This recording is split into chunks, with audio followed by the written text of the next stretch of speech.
our summer sustainability series. We're so glad you can join. This is the 9th in our summer series of webinars. It's the first time we've done this, so we're so glad you could join us today. And I think many of you have been on previous webinars with us as well. Just a reminder that this session is being recorded. I believe we've already just started the recording. A reminder as well that all attendees are muted, but you're able to ask questions throughout the webinar at the bottom of your screen. If you've been on previous WebEx webinars with us, you may have noticed, I think they have updated where the Q&A box is. I believe it's to the bottom right of your screen. And we'll take questions at various points throughout the session. Next slide, please.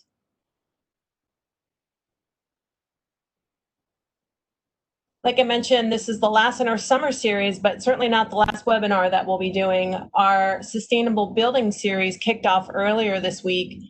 We have 3 webinars coming up. You can see them there on our screen. They can be found at the same link that you found this webinar at. So you can see our website down there at the bottom. And all of the summer sustainability series recordings can be found there as well after the fact. So all of our webinars are recorded, and so you can always go back and watch them again if you missed something or you want to share with colleagues. The slides will also be there as well. Next slide, please. So this afternoon's webinar is entitled Sustainability at the Library. The library, you may not think, but has been an amazing hub of sustainability and innovation the last few years. They've kind of revamped or maybe looked at the services they provide and just expanded on them a bit. So we're going to talk about that today. Michael Bruder from the Chula Vista Elementary School District, who's the Instructional Services Coordinator in the Innovation and Instruction team, is going to be with us. And then I'll be speaking later, and I'm Colleen Wisniewski, Environmental Sustainability Manager at the City of Chula Vista. So I think with that, I think there's one more slide that maybe talks again about the Q&A box. Yep, just a reminder, if you have any questions again, to just type them into that Q&A box at the bottom right of your screen, and we'll take them throughout the webinar. And with that, I think we're ready to pass it over to Michael from the elementary school district. Take it away, Michael. Thanks, Colleen, and thank you everyone for the opportunity to share with you a little bit about what's going on with the Energy Station and what it is and what part it plays in the Chula Vista Public Library. Our Energy Station, as you can see there, is a partnership between our school district, our public library in the city of Chula Vista, and we have 3 amazing industry partners: San Diego Gas and Electric, the International Brotherhood of Electrical Workers, Local Union 569, and the National Electrical Contractors Association, which all help us in bringing this experience to our students and to our community. You could go to the next slide, please. So our Energy Station is actually part of a family of stations or experiences across the district. These are all designed to be outside of the classroom, like field trip experiences. So our Innovation Station was the first one to open up, and that one sees every single 6th grade class in our school district.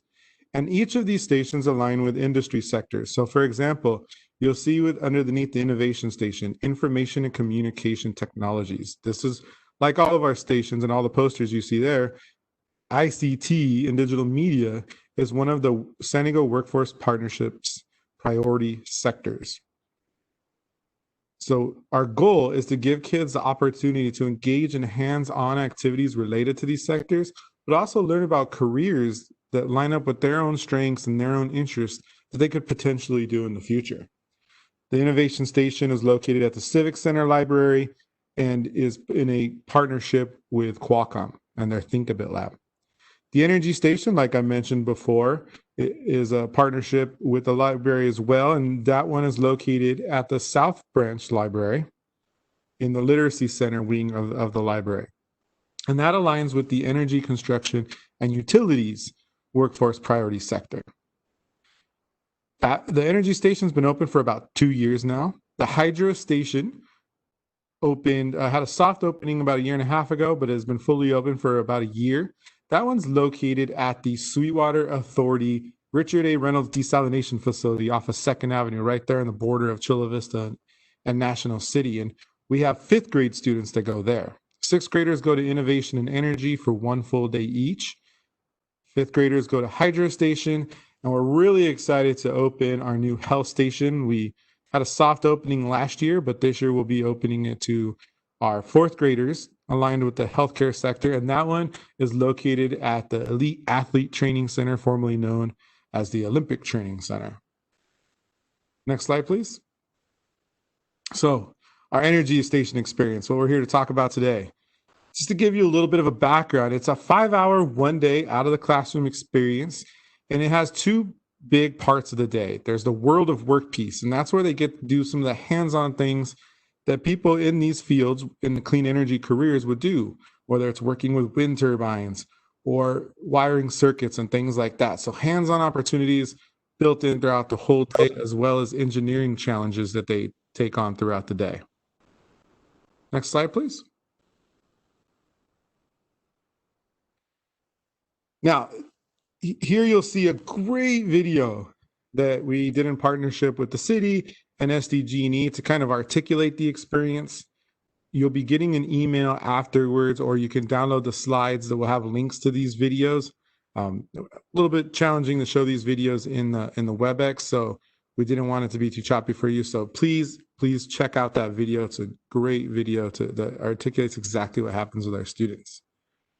If we go to the next slide, I'll walk you through kind of what we've done so far, and then kind of a day in the energy station. So you'll see there we've served over 7,000 students over the last 2 years at the energy station, over 240 classes from across our district, again, all 6th grade classes, and they learn about 43 different careers in clean energy. And a lot of those are taken from careers available perhaps in our city or with the 3 partners that I mentioned before. One of my favorite parts of it is seeing the prototypes that they build. So we give our students challenges in each of those categories that you see there, the renewable energy sources. And we give it to them and we ask them to come up with a solution to it. And one of the things that's always amazed me since our team started this work is that when you give students these challenges, they don't have all the constraints and restrictions on them that we know we may have. So their imagination runs wild, and to see some of the things that they produce and the amount of time that they're there are amazing. I'm 100% confident that you will see these students in these careers doing things that positively affect our world within the next 10 to 15 years. In the short time we've been open, we've been very fortunate and honored to receive some great recognition. Our whole program, so all the stations in general, received the highest level award from the Classroom of the Future Foundation called the Impact Award. And it brings together what they have as their Inspire and Achieve all into one. So we're really proud of that. And the most recent one that I'm very happy about is you'll see this year, 2020, the Innovative Teacher on Special Assignment of the Year. Our teacher, Melissa Hughes, is an amazing educator, and so glad to see her recognized by SDQ, which is the San Diego Computer Using Educators organization. You can go to the next slide, please. So once you walk into the doors of the Literacy Center wing of the South Branch, the experience begins. We're fortunate to be able, with Colleen and her team's support, as well as the SDG&E and the public library, to bring these energy station murals to life. And these are definitely, when you say life size, they're twice my size, up to the high ceilings. So you really feel it as soon as you walk in. And these really kind of carry back to our innovation station. If you've been there before or are able to go in the future, when you go downstairs to our innovation station, you'll see energy efficiency comics and murals all along the walls. So when our students go there for day one, they start to see that story develop. Then they come to the energy station for day two, and they see this. And what you'll see here on the left is a series of characters, and you'll see images in the middle that say, spell out RIASEC. And I'll tell you a little bit more about that later, but it has to do with some career exploration and development framework we use. So each of the characters throughout the mural take on one of those themes, and you see it evidenced in the work that they do. On the right side of the screen, you'll see how they work together, and right above the kind of like that second area there, you'll see how they use the different types of renewable energy sources to solve their problem. Go to the next slide, please. So when you walk in those clear doors you see over there, this is the mural that you see. So that's what I mean about the life-size piece of it and really coming to life. So it sets the scene and then takes you on to later that evening, and throughout the walls, when you walk all through it, this really comes together. So when the library is open to the public again, I really encourage you to take the opportunity to check this out. So that's what our students see as they walk in. If we could go to the next slide, I could tell you a little bit more about what they do when they get in there. Now, again, we talked about how students take their personal strengths and their personal interest and align it with careers in clean energy. So you may have heard of a Strengths Finder before from Gallup, where it helps people identify their top 5 strengths. We work with a program called Thrively, which is more student designed, or student centered, I should say. And it does the same thing. It helps them identify their top 5 strengths from a series of 23 strengths. So our teachers go through unpacking this with the students and really helping them name their strengths, but also claiming them and being proud of the ones that they possess. So they take that and pair it with their interest, which is on the next slide. That RIASEC image that you see on the left side connects with some career development framework that dates back to the 1960s. And it basically says that all of us fit into 2 or 3 different themes. And there's an assessment that we as adults can take as well. And realistic are the hands-on, the doers. I, investigative, is more analytical. They're known as the thinkers. A, artistic, is known as the creators. S, social, is the helpers. Think, teachers, nurses, doctors, those kind of things. Enterprising, those people you'll see more, that more entrepreneurial spirit, that business mind. And then conventional are known as the organizers. So they're able to take something possibly very chaotic and segment and organize it very well. So each of the careers that the kids learn about, again, fall into 2 or 3 of those. So as our students come through, we have them self-select and kind of think where they fit, but then we try to give them experiences in each of those categories so they can learn more about themselves and see how those might align. Maybe it changes where they think they're at. So in the pictures that you see off to the right, you'll see 2 students building a wind turbine. So they physically get to build the wind turbine, and then they test it with a huge fan that we have there to see what's most efficient. Do we need more blades? Do we need to change the angles? With the goal of powering up an LED that it's really small, so I don't think you can see it in that image, but that's how they're able to test it. On the top right side, you'll see a group of students there talking about Minecraft. If any of you have children or nephews or nieces or grandchildren, whatever it may be, you'll know Minecraft is definitely popular with kids. So what we do is our teacher built a world in Minecraft where students meet these characters that take on the careers or jobs, and they try to build an energy efficient home in Minecraft. And that's the artistic activity. On the bottom left, you'll see the conventional activity, and they look at blueprints for power plants for the different types of energy sources and try to analyze the similarities and the differences. So for example, if you were a student, you're going through that, all of them have turbines and generators. But the other one, renewables might be different from conventional as you go through that. And on the right side, you'll see the realistic or the hands-on activity that we have. And that's where students are learning, taking on the role of an electrician and learning how to wire different circuits together. So the one there you see is with a speaker. We also have one with a solar panel and a wind one. So it really aligns with potential careers in clean energy. And that's our goal, is every single one of these activities, they're also taking on the role of a career, so that when we have that conversation with them afterwards, we can connect them with that. Next slide, please. So speaking of that conversation, on the bottom left corner, you'll see students with a series of cards. So once they go through that conversation about what letters describe me, it kind of uses a key for those cards. On the left, you see the more longer ones. On the right, you'll see the big badge-like ones. The badges are take-home. So every student takes home 2 career badges with them that align with their interest. What's on the back of the ones on the badges on the right side and the picture on the left are exactly the same. So what you'll see here is they have a paragraph that describes what they do in that role. It has the RIASEC code. You'll also see a Lexile level. That's the reading level. So the students and teachers that attend and know the range for kind of each grade. But it also provides them the motivation, like, oh, I want to increase my reading level to this number so that I can do this career. In the middle, you'll see the projected growth because we want our students to be educated on what they'll face in the job market. So, if all 4 bars are filled there, they'll be hiring more. If it's down to 1 bar or no bars, it might be something you're still interested in, but it may be very competitive because of less growth.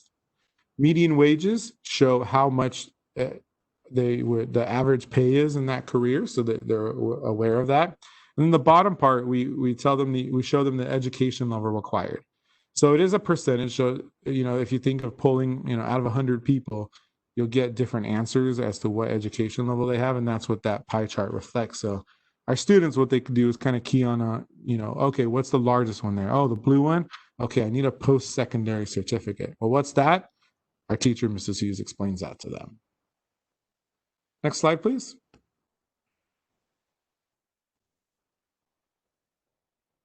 The engineering design process. I'm guilty of always saying this is my favorite part. This is my favorite part. And I say it a million times. This is one of my favorite parts. And this is where they take on the role of an engineer. On the left side, you'll see an example of a challenge card. We have one of these for every single renewable energy type. We give them a description to set the scene. We give them a problem to solve. And then we give them the engineering challenge. All right, you're going to design and build blank that helps fix blank. And the graphic that you see above, the engineering design process chart, helps navigate them through that process. So we have these huge, I want to say 2 by 3 foot charts that everybody collaborates on and works together on to go through that process. In the bottom, you'll see them designing one of these prototypes. And part of what they do, they learn some computer science or coding.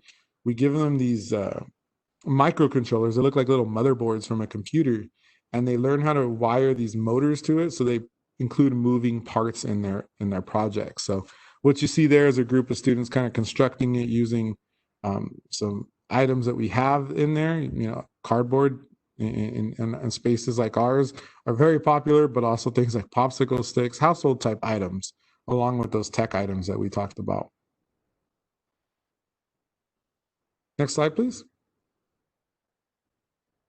That's during our school day. So we're fortunate to be able, in partnership with the library and our community partners, we're fortunate to be able to offer them community events after school. First and foremost, the library has STEAM events, science, technology, engineering, art, and math, that happen in the energy station. And those are usually once a week.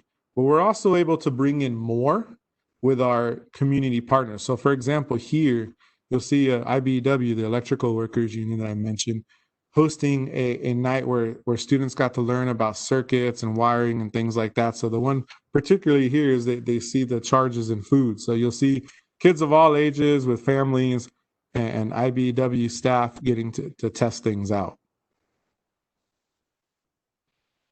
Next slide, please.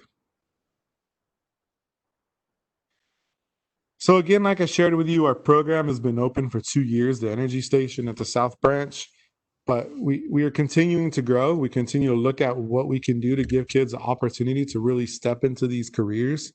And one of the things that we want them to do is, okay, cool. I really like that career badge. I like that activity that I got to do. How can I learn more? What can I do? Now, the one roadblock is, well, we can't take 4,000 sixth graders, because that's how many we see each year. We can't take 4,000 sixth graders on an internship at a facility or at some employer. But what we can do is work with our partners to bring it to them. So we're fortunate to work with the California Department of Education to get a grant that would allow us to get virtual reality headsets, which is what you see the student with there. And what we're doing is we're working with our partners to create virtual reality experiences where they step into the careers on our cards. So they get a 360 view of what the work scene might look like, or work setting, what the tools they might use are, the challenges that they face. So that's something we're working on developing right now, and hoping that to bring that to our students as soon as possible. Next slide, please. As you can imagine, our library and our schools have been impacted by the pandemic and COVID-19. So how did we adapt to that? So I'd like to share a couple of things with you related to that. Yes, the library is physically closed right now, as our schools are, for the most part. But here, you'll see some of the things that we did immediately following the closures in March. Mrs. Hughes worked with our team and built the online experience there. So what you see on the left side is a website that was created to take them through those same activities. They're not the hands-on activities like they were before, but they're as close as you can get virtually. So if you were to click on the realistic one, you're still building circuits on a screen. You're putting the wires together. You're trying to get things to light up. Same with the turbines. You're moving turbines around to make sure that you optimize the wind to produce the energy. So our students are still getting the opportunity to do that. And going forward this year, currently right now, while we're in distance learning, we're providing these through our Microsoft Teams platform. So we're doing this through a call where our teacher facilitates part of it live in a call, but then also students have a chance to do some of it offline as well. Speaking of live experiences, we were able to use our Microsoft Teams platform and broadcast live experiences to the community. So Mrs. Hughes did one of these where it's called Cooking Up S'more Energy. She showed people how to build a solar oven to cook s'mores. So we're able to use that platform to go live, not just for our sixth grade students, but to our whole school district and the community. So we hosted actually 5 of these along with our other programs, and we literally had people across the world. We had a couple of different continents going for one of our events. So across the week, we had about 500 plus participants. And then the other way that we connected with our students and continue to connect with our students is through the video prompts you see below. There's this really popular platform called Flipgrid where students can respond to videos. So think of a question or a writing prompt that your child may be asked. We put it in a video. If you look at that small square there, you'll see Mrs. Hughes right there. They'll get to listen to her talk, and then the kids get to respond in a video as well. So that's how we kind of kept that connection, and we'll continue to. Next slide, please. So why do we do all this? It's an amazing experience for our students. We do a survey and research to measure the effectiveness and the impact, but we also want to work with our team and our partners to build citizens that can promote sustainability, that are energy efficient, and use renewable resources. So you see this inverted energy pyramid here. This is actually paired with the mural that you see, and students, it's a big magnet puzzle on a whiteboard down there. Students have the opportunity to kind of put this puzzle together and kind of figure out how things fit. So, okay, what can I do in my home to save energy? If they're anything like me, they're constantly telling their children to turn the lights off. But there's all kinds of things on there. And then, okay, so what can my family do to move towards energy efficiency? Okay, I can start using LEDs. I can buy Energy Star appliances. Going bigger as a city or as a county or as a state, we can move towards renewable resources, which is what they do the engineering projects with. And then what are those conventional pieces we currently use, and what's our dependency on that? And one of the great things about sharing this with students is, as a parent myself, I can tell you, they have these experiences. They hop into the car and then they tell you, hey, you need to buy more LED bulbs, or you need to buy Energy Star appliances. I know ours doesn't have that little logo on it. So kids bring these messages home to their families and help us build this sustainable idea of sustainability. We could go to the next slide. The other part of our why is the clean energy workforce. So if you take a look at this is actually one large graphic that we broke up into pieces. This comes from the Brookings Institute and their Metropolitan Policy Program and research that they do, particularly on clean energy. So as the clean energy continues to grow, you can see that there's going to be 320 unique occupations in 3 different areas: clean energy, energy efficiency, and environmental management. As we think of preparing our students for the future workforce, you can see up there in that wages section where it says clean energy workers, at the lower end of the income spectrum can earn $5 to $10 more per hour in these jobs than in other jobs. And then going down to the bottom part where it says demographics, it shows you the demographics of who's in these careers currently and how to be honest, it lacks diversity. And one of the things we work with our students and our partners is in building out that diversity and encouraging, whether it's getting more female students involved in these clean energy and STEM careers, and supporting the diversity in those programs and the board, the boards that represent them and things like that. Next slide, please. This is another video that we'll follow up with in the email, and I really want to share with you guys. The first one showed you the Energy Station experience. If you'd like to see about all 4 of our experiences that we have, this is another great video that articulates all of them. It's also available on our YouTube channel as well. Next slide, please. And then finally, this is just my contact information. If you'd like to learn more about our programs or our one station in particular, please feel free to reach out to me. My email address is on there. And again, my name is Michael Bruder. I work in our Innovation and Instruction department as a coordinator, and I support each of these experiences across our district and work with our community partners like Colleen. Colleen, thank you for the opportunity to share some of the great work that we've been able to do with our partners and our students, and I'd like to pass it on to you.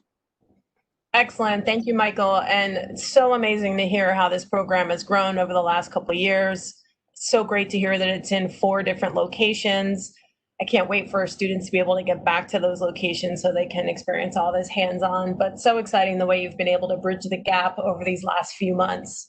We have a couple quick questions before I start my presentation. The first one's from John, and he asks, could a 7th grade teacher in the Chula Vista Elementary School District also take students to the Energy Station or Hydro Station, especially if those students did not get to go as 5th or 6th grade students?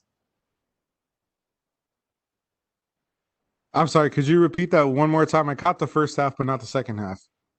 Essentially, if students missed out on this opportunity and now they're in a 7th grade teacher wants to take them to the Hydro Station or Energy Station, is that an option? So currently you heard that they're for specific grade levels. Part of that is scheduling. So that's how many classes we're able to get through.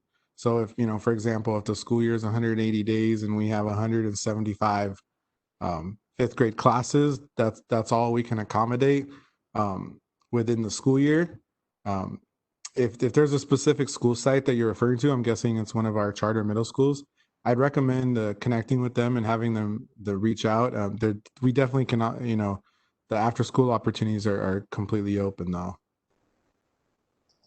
And then we have another question from Barbara. She's wondering, is there anything interesting or inventive that some students have come up with that you would like to share? 1 or 2 stories, perhaps?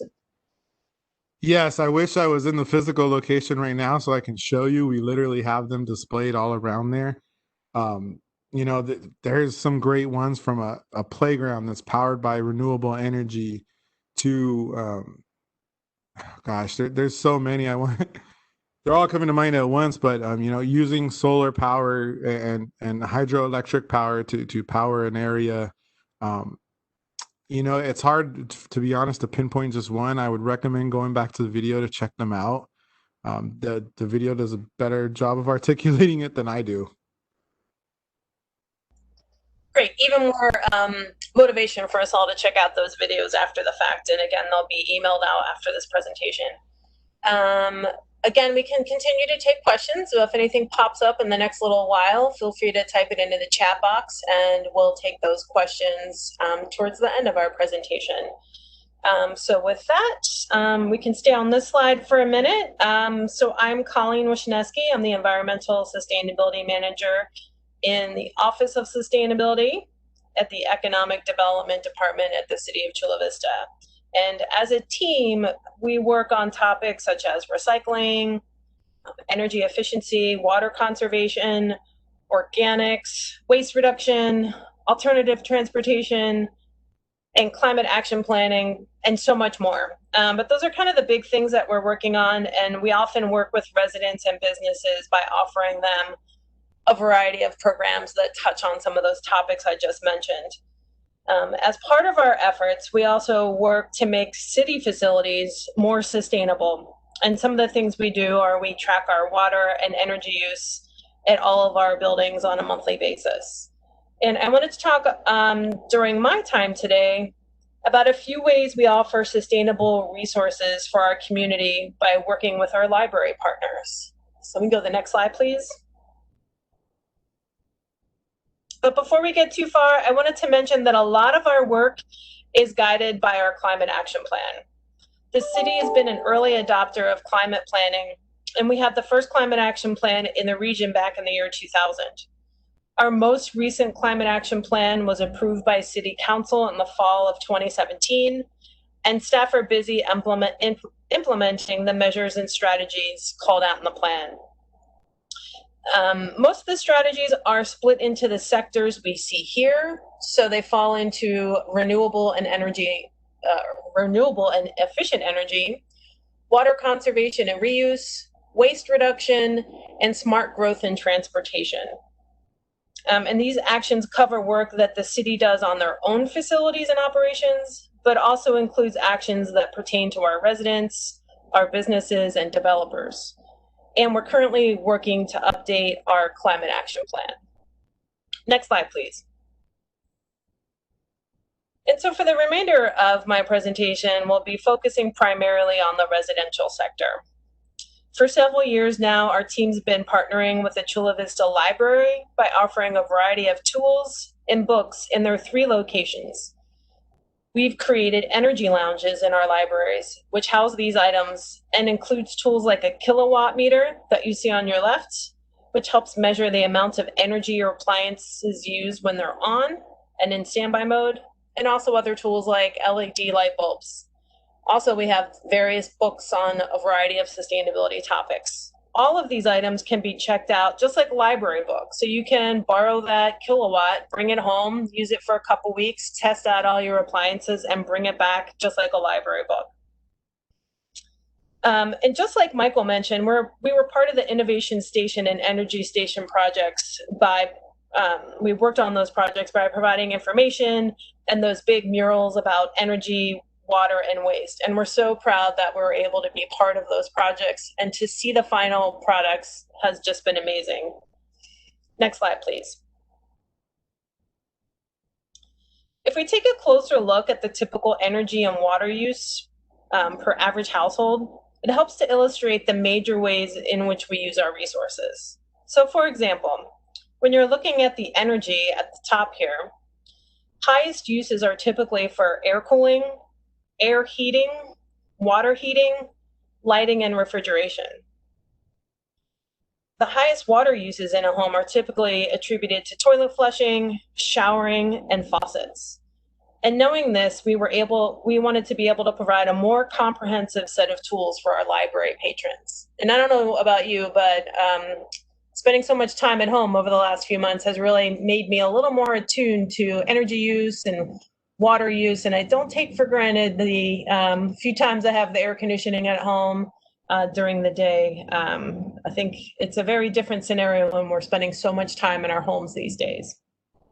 Next slide, please. So keeping in mind all those, the big picture items, we really wanted to create this comprehensive set of tools. And so I'd like to introduce our new Sustainable Home Toolkit, which is going to be debuting at our libraries in mid-October. We're happy to be able to provide valuable, easy to use information and tools to make your home more efficient in its energy and water use.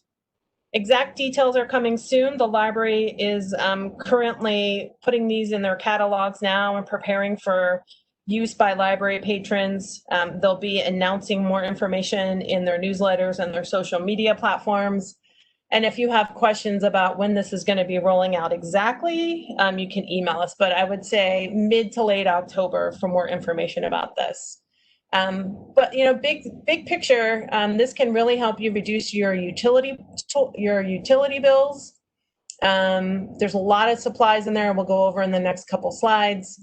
And we're just really committed to helping our residents be more efficient and aware of things that they can do on an easy basis to make their homes more efficient. Next slide, please. So here you can see the kit. It really is like a toolkit, and it's packed with all these great tools. There's a lot of information in there as well. There's a user guide, and we'll go into some of these in a minute. Well, the cool thing is some of these items are for you to keep, and some of them are to be returned. And we'll go over that in a couple minutes about exactly what's what in there. Next slide, please. Just like Michael mentioned, we have a great little 2-minute video about this kit. I encourage you to check out the link. Again, it'll go out in the email after this presentation, and it will also be available in the slides that will be uploaded to the website later. But you can check it out and see what's involved, learn a little bit more before you decide if you want to go check this out at the library. Next slide, please. We'll talk about some of the items that are in the kit. So, focusing on energy, I'll just talk mostly about energy and water, but there's a lot of great information in here as well about waste and recycling, transportation, but kind of the big ticket items are energy and water. So really quickly, I already mentioned that kilowatt meter that was already available as a separate item. Each kit will contain a kilowatt meter. That's an item that should be returned with the kit at the end, but again, it helps you to better understand your appliances and what's how much energy they use when they're being used, or even just in standby mode. There's an infrared thermal imager, which allows you to basically see through your walls and see where there might be hot spots or cold spots that maybe need to be addressed with insulation, things like that. We've got a propane and natural gas detector that helps detect leaks for safety and for conservation.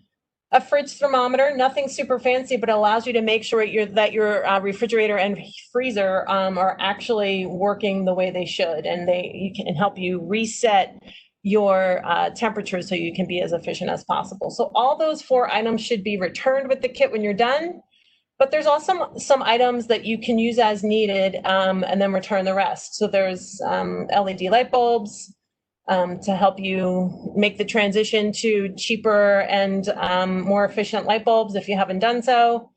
There's weather stripping to help you better seal your home, and then outlet gaskets as well. And again, this is all mentioned in the easy to use user guide. I believe there's little video snippets as well that you can scan with a QR code to help you figure it out. Next slide, please. Looking at our water tools, there's a bit more water tools in here. So thermometer, and again, this will, the user guide will help walk you through all this, but helps you double check the temperature of your hot water supply so you're not overheating your water. Sometimes I've been in places where I turn the sink on and it's way too hot. Water flow rate bag, and it helps you with determining the rate of flow for your faucets and showers. A drip gauge, I don't know about you, but sometimes there's some drips happening in the bathroom and you probably think, oh, it's not a big deal. It only drips once a minute or whatever. This actually allows you to see how much over time you're wasting, so you can really kind of see big picture.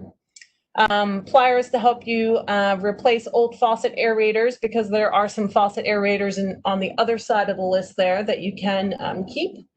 A water pressure gauge, again, to check the water pressure, making sure you're at the right pressure, and explains how to adjust that as well.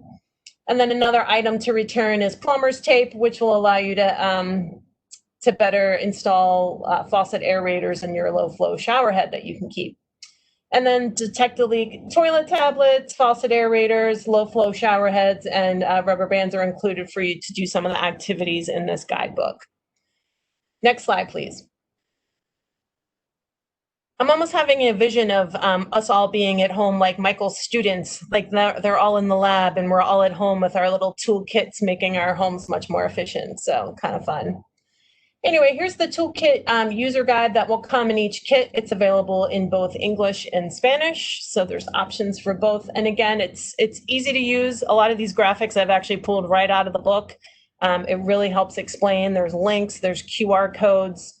It makes it nice and easy to follow along and do those actions you want to do.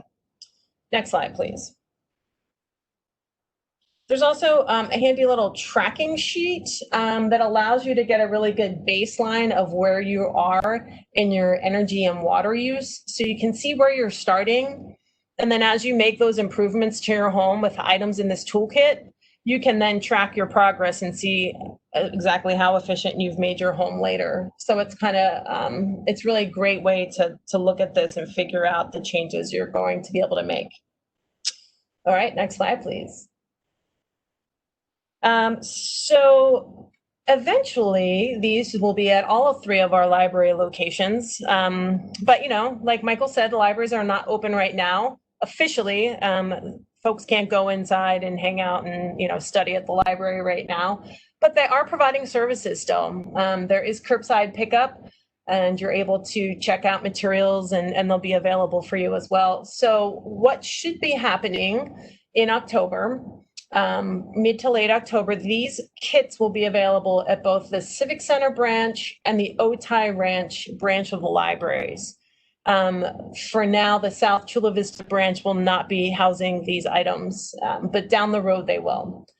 And again, check back with the library or you can email us if you have questions about this, but they will be able to be checked out even during the pandemic once they're rolled out into the libraries and the staff are ready to work with them. Next slide, please. And if you haven't heard about this already, we've got the Chula Vista Climate Action Challenge, and it's a fun dashboard that's got a lot of great information on steps you can take to be more sustainable. It allows you to learn about things. It allows you to track actions that you're taking. And so if you've gone through the effort of checking out this toolkit, you might want to check out the Climate Action Challenge. You can record those items that you've done with the toolkit. You can also learn about a lot of different actions. Right now, we have about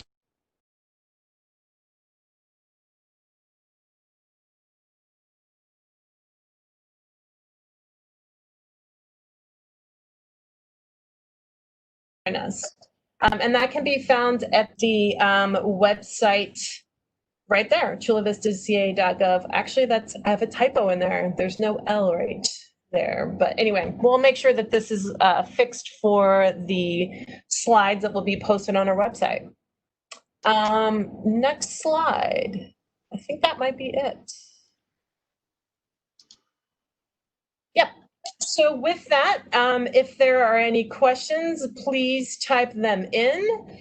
I see that Manuel has a question. He wants to know if the kit has information from local utilities that can provide additional resources. I believe there's some basic information in there about resources. I think if we go back a slide or two, you can see that we did reach out with our utility partners, both energy and our water authorities to provide some information. Yeah, there you go. So we did, oh, back one more slide the other way, please. We did work with our, oh, the other way.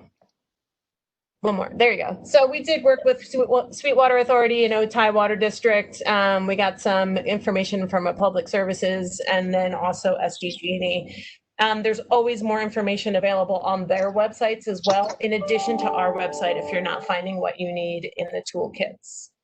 And then John is wondering, are the home toolkits available for purchase? That's a great question. I hadn't even thought of that. They are not, but certainly you could check one out, make a list of all the supplies, and then go order them yourself. But they are not currently available for purchase. We had funds that will allow us to put these together for community use. Any other questions? Oh, wait, sorry, here we go. There's another one from John. John would like to know, will the Chula Vista Climate Action Challenge be going on indefinitely, or is there an ending date? Right now, we have paid our subscription or our provider for that to the end of 2021, I believe.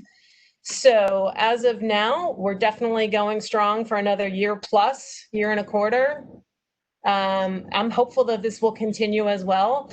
We don't have plans to ramp it down, but we have already secured that at least through the end of 2021. And the group that does that provides that service is called Community Climate Solutions. And they have been expanding and doing some really great work with other cities and other community groups around the country. So it's pretty exciting. I think they're around for the long haul, and I do hope our partnership with them continues for a long time as well. Oh, we've got another question from Bob. Are there plans to survey students who went through the program at a later point to find out what specific information they have conveyed to family, friends, and others? This would help determine uptake of information that they learned. So I think that's Michael. And Yasmin, you may want to mute. I think you're got some background noise. Yes, sorry about that. I was having trouble with my computer here. Robert, I saw your question about plans to survey students who go through the program. We already started surveying our students in the past year and change, and we've been able to collect some information. Obviously, with the pandemic, that changed quite a bit. We recently, right before the pandemic hit, added a teacher survey. So we had a student survey and a teacher survey. And then when we are able to go back to the in-person model, we are looking at adding also a parent/visitor survey so that we can get feedback from all perspectives. But yeah, our survey asks questions that integrate things like talk about engagement or particular subjects, about how they felt about STEM before, how they felt about STEM after, questions about careers and things like that.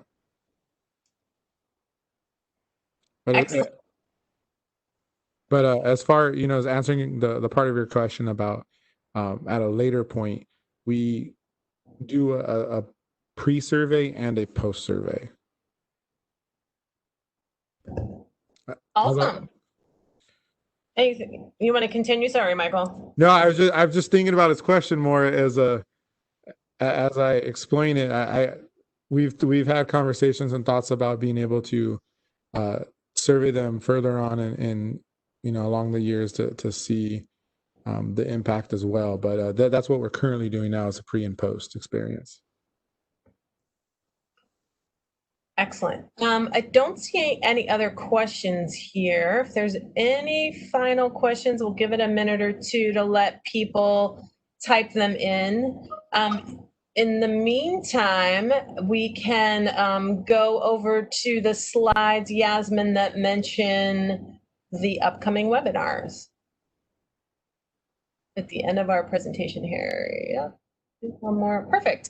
So like I mentioned, this is the final version of our summer sustainability series. There were 9 in total.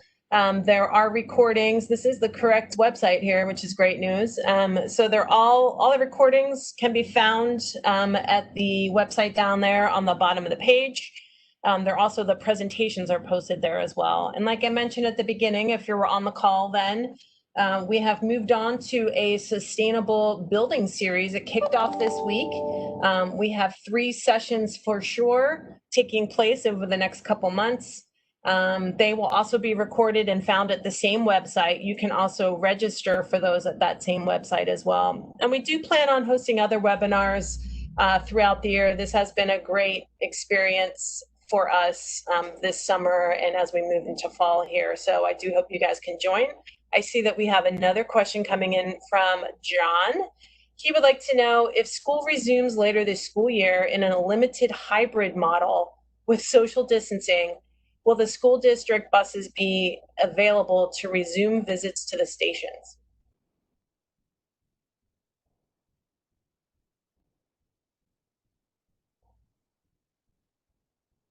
Michael, are you muted? Yes, I was. We definitely want, if it's safe to do so, want to get our kids opportunities to get back into our stations. As with anything, we continue to work with our partners like the Health and Human Services Agency and monitor the infection rates weekly. So that will all vary on the data that we see and our collaboration with our different groups. Excellent. I don't see any further questions. If anything comes up, you can contact us at our contact information, which you saw earlier. And otherwise, we do hope to see you all on an upcoming webinar soon. And thank you again for all your participation in today's event. Thank you.